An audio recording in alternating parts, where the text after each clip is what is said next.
জাপানে শক্তিশালী ভূমিকম্পে ১৩ জনের মৃতদেহ উদ্ধার করা হয়েছে। এখনো ধ্বংসস্তূপের নিচে পড়ে আছে অনেকে। আশঙ্কা করা হচ্ছে সময়ের সাথে সাথে বাড়বে নিহতের সংখ্যা। সবচেয়ে ক্ষতিগ্রস্ত হয়েছে ইশাওয়াকা নামক অঞ্চলটি।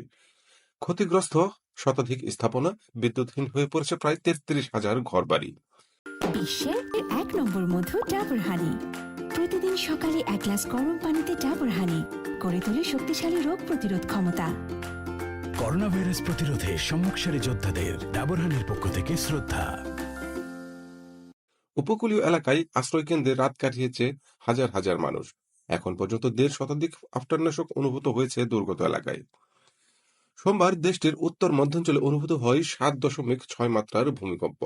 প্রধানমন্ত্রী ফুমিও কিশিদা জানান, দুর্গত এলাকায় ক্ষতিগ্রস্তদের উদ্ধার ও সহযোগিতায় কাজ করছে সেনাবাহিনী। এছাড়াও জাপানের সব ধরনের সহায়তা ঘোষণা দিয়েছে যুক্তরাষ্ট্র ও ব্রিটেন।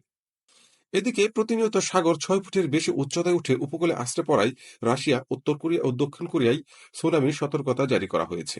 নিউজ ডেস্ক, এটিভি সংবাদ।